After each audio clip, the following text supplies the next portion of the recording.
Brother, you might be unknowingly sabotaging your journey to self-mastery, all because of one seemingly harmless habit, sharing your personal life with everyone around you. Every time you reveal your struggles, your attempts at transformation, or your deep wounds, you think you're easing the weight on your shoulders. But in reality, you're forging a rigid identity that holds you back. You're retelling an old tale with an unchanging ending. Then you live as if you are that very story. Not everyone needs to know what you're enduring. Not everyone possesses the depth to truly comprehend.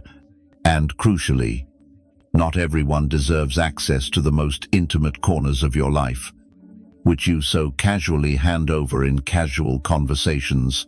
If you truly seek to advance on the path of emotional control, embrace silence as your starting point. Refrain from broadcasting every move you make. Don't mistake discussing change for embodying it. For the man who masters silence and takes decisive action will always command more respect than the one who speaks volumes yet achieves nothing. In this video, discover how to wield silence as a powerful tool for strength, not a veil for fear. If this message stirs something profound within you, drop a comment below saying, "I am a Stoic." Share a moment when silence propelled your growth. And most vital, subscribe to the channel to ensure you catch every lesson that empowers you to live with greater strength, wisdom, and inner peace. Silently, yet with a presence that cannot be ignored. The more you vocalize your pain, the more you embed it within you. Picture a man scratching at a wound that's yet to heal, starting as a mere response to irritation, but evolving into a compulsion. Persist, and that scar will etch itself eternally. Unyielding. We do the same with mental anguish, not by scratching, but by recounting it endlessly. We narrate our pain, replay our disappointments, reenact betrayals, failure, and shame until it ceases to be just a story and becomes the role we embody. The mind doesn't dismiss repetition lightly. It is a machine that seeks patterns. The more you speak of something, especially your own suffering, the more your brain registers it as core to your identity. It's no longer merely an event that happened. It's who you are. From there, you construct your thoughts, behaviors, and even relationships around that narrative. You seek validation for your pain.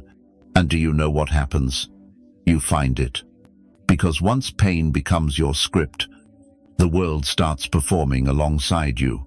This is the hidden danger of oversharing, particularly about your deepest wounds. Every conversation turns into a stage. Every friend becomes an audience. And each retelling embeds the story deeper into your nervous system. You believe you're processing emotions, but in truth, you're rehearsing them. Rehearsing a stance of helplessness. You become expert in the victim's role, not out of desire to suffer, but because that disclosure brings fleeting relief. Yet relief isn't healing. Relief is evasion. True healing demands silence, reflection, and a deliberate internal reconstruction. Step by measured step, recovery commences when you stop fueling your pain with words. For the more you speak of it, the more attached you become. The more attached, the harder to release. Stoic philosophers grasped this long before modern psychology named it. They weren't cold or emotionless. They simply refused to energize what lay beyond their control, especially when it came to repeating their wounds. To them, speech was a precise instrument, used to clarify, not to indulge, used to build, not to bleed. And for pain, They taught a potent form of restraint, not suppression, but redirection. Because silence isn't weakness, it's strategy. It's how you end naher, end the mental whirlwind, and reclaim inner tranquility. Today, many confuse openness with strength. They believe airing pain to all is a mark of courage. But real courage is sitting with discomfort without letting it define your character. It's allowing pain to exist without turning it into a performance. This doesn't mean you must conceal everything, but choose carefully who, when, and why you speak. Ask yourself, do I need help or just acknowledgement? Do I want healing or merely to be heard? Because those aren't the same. One propels you forward, the other keeps you circling. Wearing your wounds like a badge you never wanted, but now can't remove. There's an inner strength that can only be forged in silence. Those who practice this begin to transform. They no longer feel compelled to recount their pain because they cease viewing themselves through the lens of suffering. They speak less. But when they do, their words carry weight. Their energy stops leaking through complaints or confessions. It accumulates, becomes a quiet force. And eventually, the world senses it without them uttering a word. That's the power of not oversharing. That's the discipline of silence. And that, whether you call it Stoicism or simply maturity, is what separates those who endlessly repeat old stories from those who finally transcend them. Second, change without an audience is even more powerful. Have you ever wondered quietly, if no one knows I'm changing, am I truly changing? That small question reveals something deeper than it appears. We've grown accustomed to thinking growth must be witnessed to be real, that if no one sees your progress, it holds no value. But the truth many avoid is the most enduring and potent changes unfold in silence.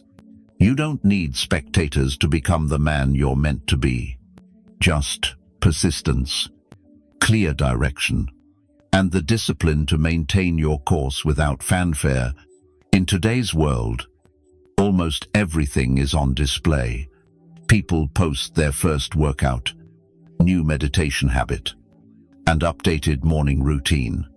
Day one becomes content. But what if you choose silence? If you evolve quietly, without documenting, explaining, or seeking support or applause? At first, it might feel unfamiliar, even empty, because we're used to drawing emotional energy from others, the likes, the claps, the comments.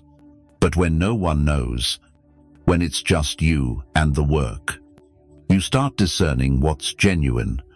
You sense the difference between performance and practice.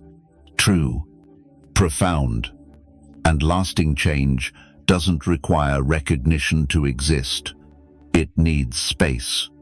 It needs to breathe free from judgment. It needs quiet to take root. And once it does, it becomes a silent power that radiates from you in ways words can't capture. You don't need to announce your transformation for it to be noticed. One day, people will sense it through how you enter a room, your steady voice, and a presence no longer carrying old storms. That's what happens when you change for yourself, not for reactions. I recall a man I knew. He never spoke of what he was doing. No dramatic declarations. No new year. New me.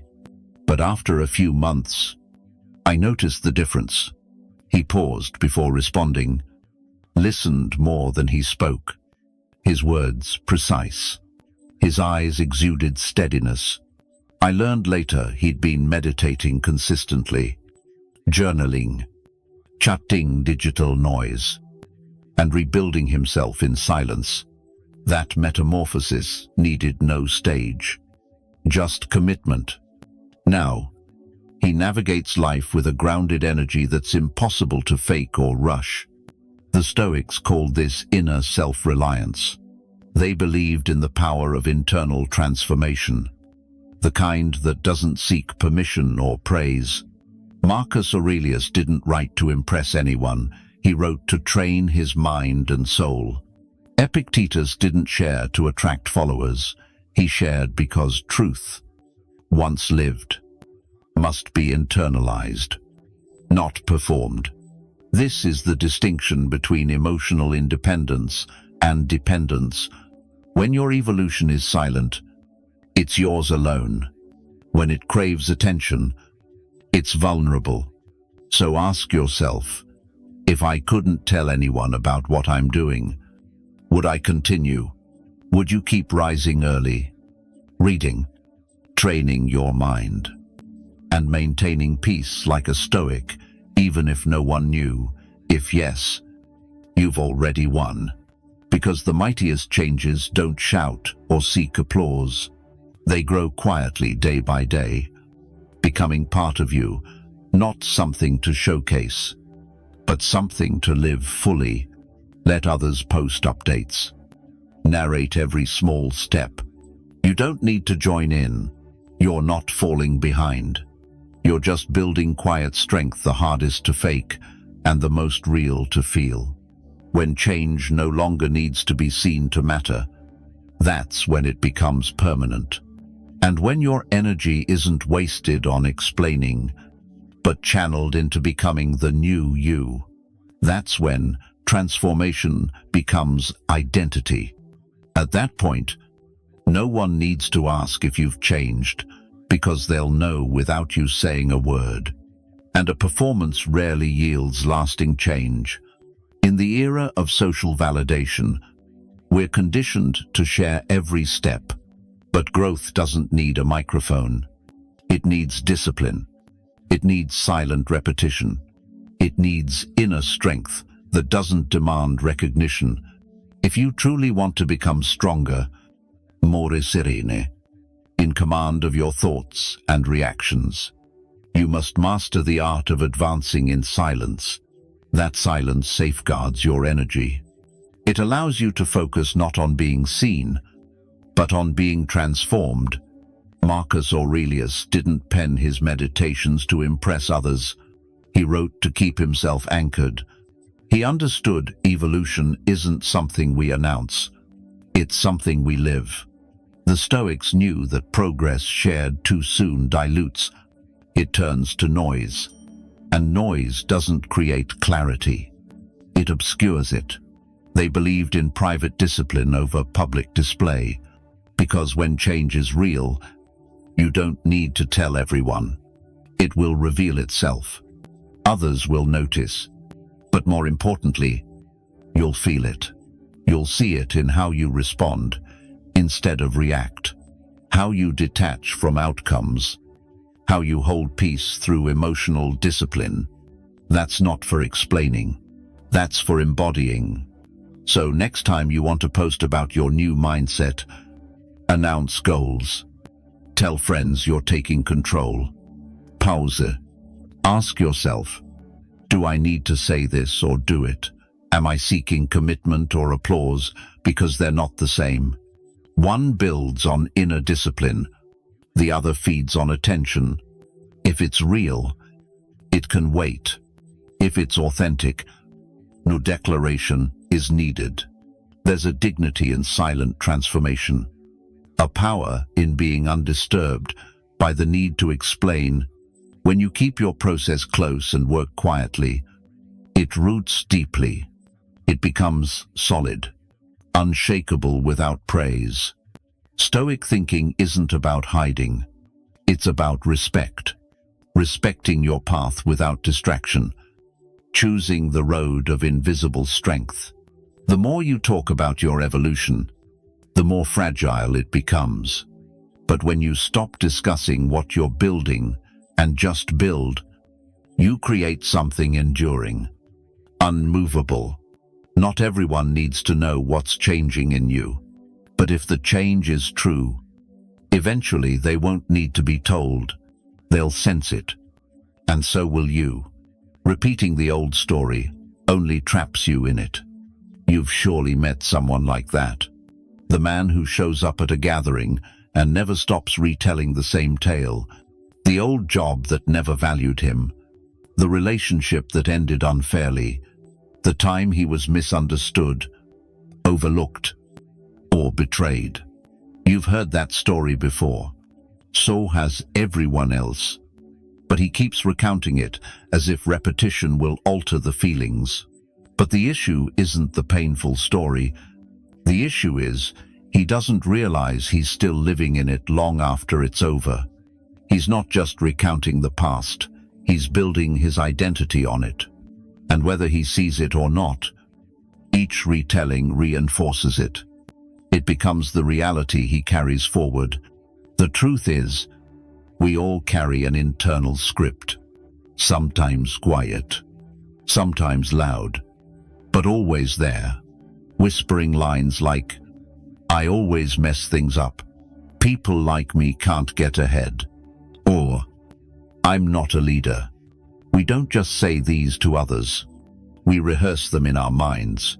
And each time, we tighten the chains, binding us to an outdated version of ourselves. Like acting in a play where the stage has changed. The audience has changed. But we refuse to alter our role. We cling to the part of the failure even as life moves on.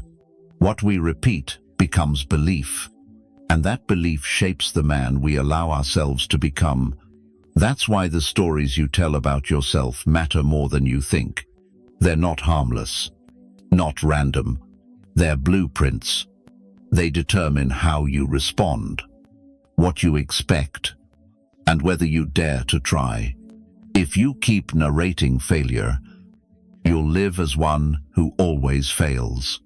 Not because you are that man, but because your mind believes the script and acts accordingly. The Stoics understood the power of this inner dialogue. They didn't obsess over the past because they knew it couldn't be changed. What matters is your judgment now, the thoughts you choose in this moment.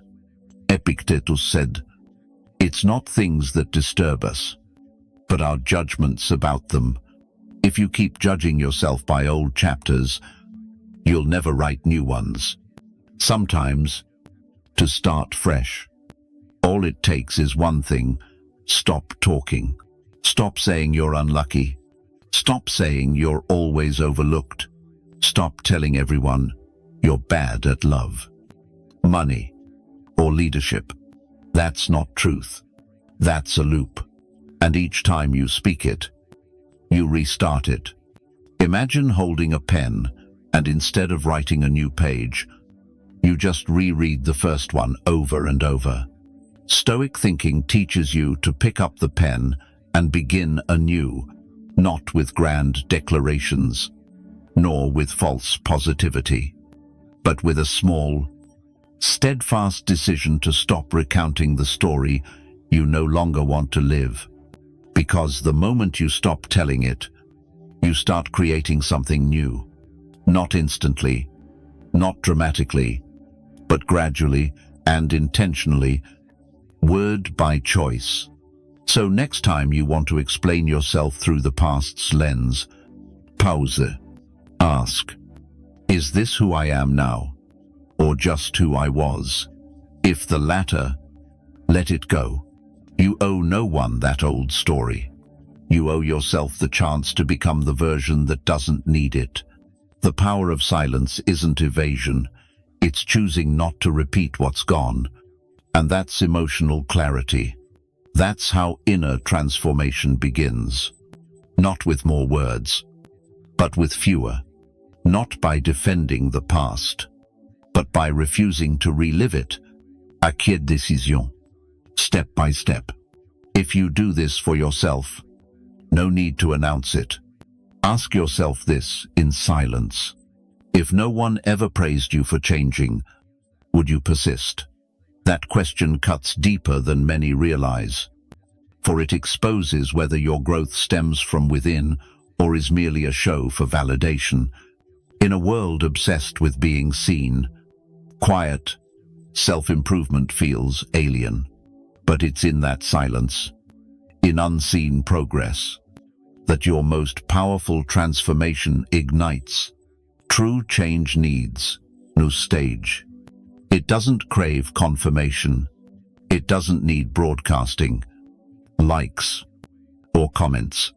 It just needs authenticity.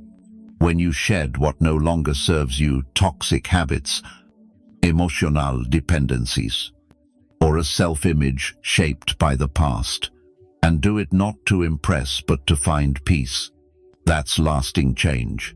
You're not proving anything. You're just realigning yourself. You don't need to post about your recovery process.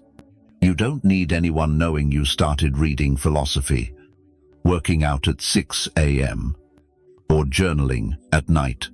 What's key is doing it quietly, persistently, without the spotlight. I once knew a man utterly lost after a messy divorce. He didn't talk about it. He didn't announce his recovery plan, but slowly and silently, he began rebuilding. He took up boxing not to brag, but to reclaim his power.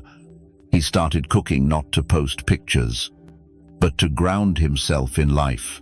He read philosophy not to quote, but to rethink. 6 months later, people noticed not because he said so, but because his energy had shifted, his posture changed, his presence became solid. It wasn't the muscles, the recipes, or the Stoic quotes. It was the unspoken calm from rebuilding solely for himself.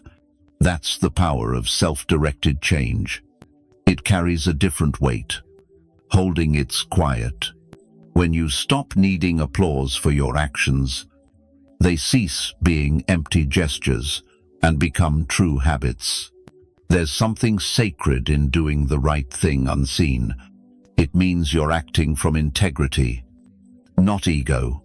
You're not chasing visibility. You're choosing core values. That's what Stoic philosophy guides you toward, not loud proclamations. But, qui est conviction. Marcus Aurelius lived this.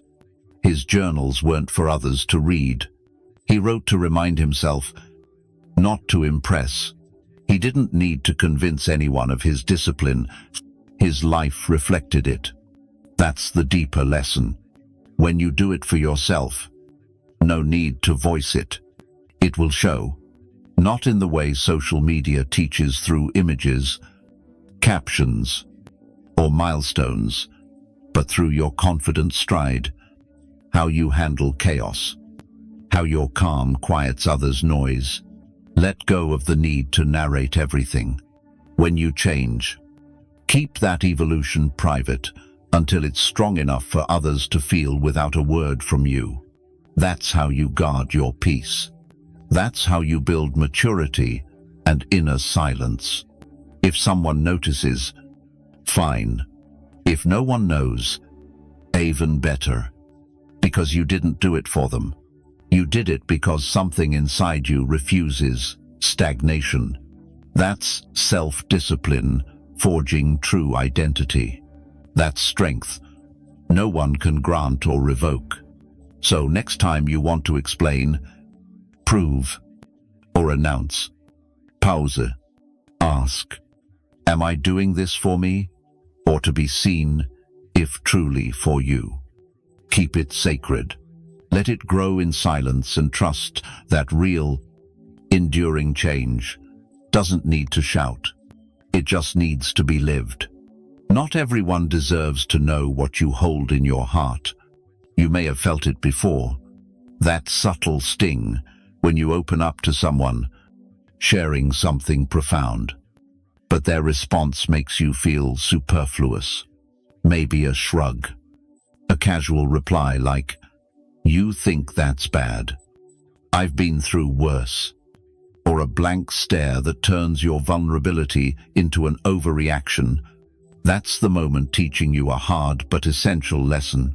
Not everyone deserves entry into your inner world. When you hand the map of your soul to someone who treats it like a crumpled receipt, you start understanding why silence sometimes becomes sacred.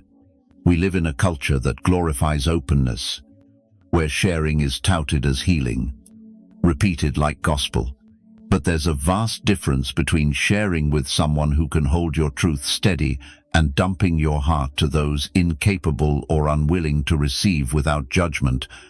Some people, even close ones, aren't truly listening deeply. Their inner noise is too loud to hear what you're really saying. And when you push harder for them to understand, urging, explaining, or repeating, in hopes they'll finally get it, you don't feel closer but more isolated. I know a young man fresh from therapy, finally gaining clarity after years of inner turmoil. One afternoon, he tried sharing part of that healing journey with some colleagues. A small insight, a subtle shift he was proud of, but their reactions fell short. One yoked, another half smiled. Others nodded politely, then changed topics. They meant no harm, but the message was clear. This wasn't the time to speak. That moment not only silenced him, but reminded that emotional depth needs the right atmosphere. Pour it into the wrong place, and its value dissipates, or worse, get dismissed. The Stoics never said to stay silent forever, but they stressed caution. Epictetus taught that if you want to grow, prepare to be misunderstood and protect your peace from those unable to grasp your path. Not because they're bad, but because they might not be ready, willing, or aware. Some truths, like seeds, need time and careful nurturing. Toss them on barren soil, and they won't sprout. Force them into conversation, and they might get trampled before rooting. Your inner life isn't public property. It's not a marketplace, and you have no obligation to explain your healing, decisions, or emotional growth to anyone unworthy of trust. Sharing isn't always strength. Sometimes, sharing too freely is self-sabotage.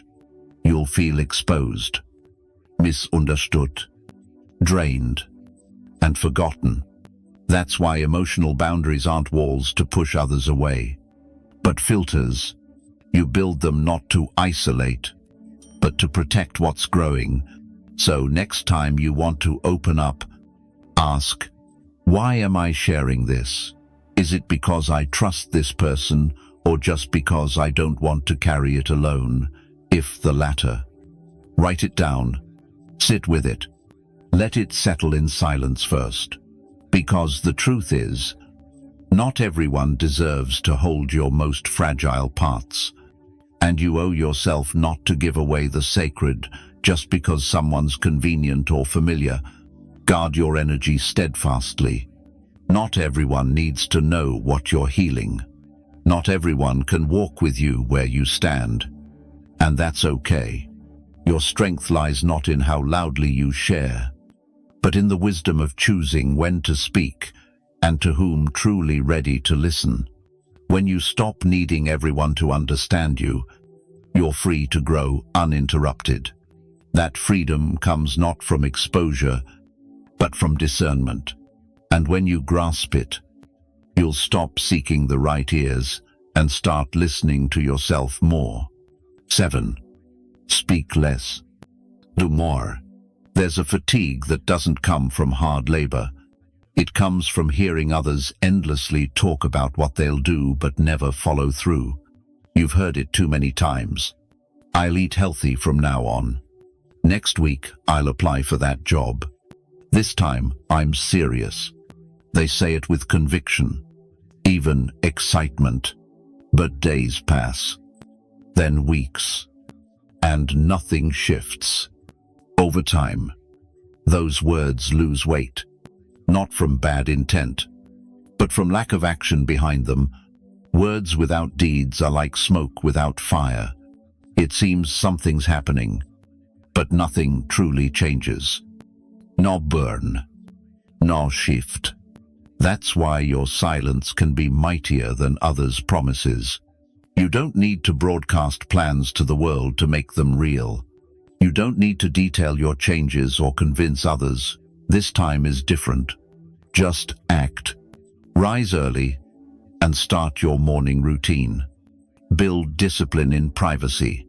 Change not because you said so, but because something inside you won't allow stasis. In the space where action replaces explanation, your life takes shape.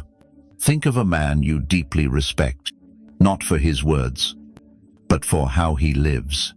He may never have spoken of change, but he's changed. You see it in his calm stride, full listening, and quiet confidence. His discipline isn't noisy, but it radiates power. No posts, no speeches, no announcements, just the energy of one who's worked silently without need for credit. That's the presence that sticks.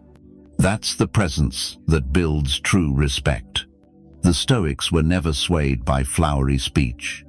They didn't chase admiration with poetic words. They lived simply with inner harmony, intentional action, and few words. Epictetus made it clear, words without action are just noise. Marcus Aurelius, Rome's most powerful, didn't write to be quoted. He wrote to stay true to his values. He never had to announce he was bettering himself. He just did it quietly. Over time, the result wasn't louder voice, but stronger soul. When you constantly talk about what you're doing, plans you intend, hopes you harbor, you're expending energy wrongly. Instead of building something solid and unchanging, you get lost in the performance of progress, and that performance fades. What endures is the quiet, consistent effort, the kind no one needs to witness to hold value, the kind that doesn't need applause to feel true, the kind that forges a strength of mind in silence, the kind you carry regardless of who's watching. Next time you want to explain what you're doing, let actions speak. Let results, discipline, and subtle shifts in how you respond send the message. If someone asks, smile. You owe no one updates. You owe yourself outcomes. And outcomes come not from talking more, but from doing more. Speak less. Not because you're hiding, but because you've outgrown proving. Act more. Not to attract, but to be true to yourself. Let your daily decisions lay the solid foundation you walk on. You don't need to yell. You don't need to convince anyone. When the energy is real, it shows. And when it shows, it lasts long after words have faded. That's the presence of a true gentleman. Transparency without clamor. Commitment without show. And growth that's real, even unseen. In a world addicted to noise, choosing to protect your peace quietly is the boldest, most powerful act. The more you talk about your struggles, growth, goals, the easier it is to turn your evolution into a show. But when you hold your energy steady, when you stop oversharing your life, and start living with silent discipline, something shifts. You stop reacting to every opinion, stop needing constant approval, and begin feeling the power of inner growth and silence. Stoic philosophy teaches that emotional discipline, self-control, and mental clarity come not from speaking more, but from doing more. Speak less. Live more. Let your actions carry weight, because when you stop telling everything, you truly reclaim yourself, not the one trying, but the one becoming, and the world will sense it without a word. If this message resonates with you, share your story in the comments. What have you stopped saying to others to protect your peace? What part of your life are you building silently? Let us know below. And don't forget to like this video and subscribe for more Stoic tools to train your mind daily and shift your mindset for real transformation.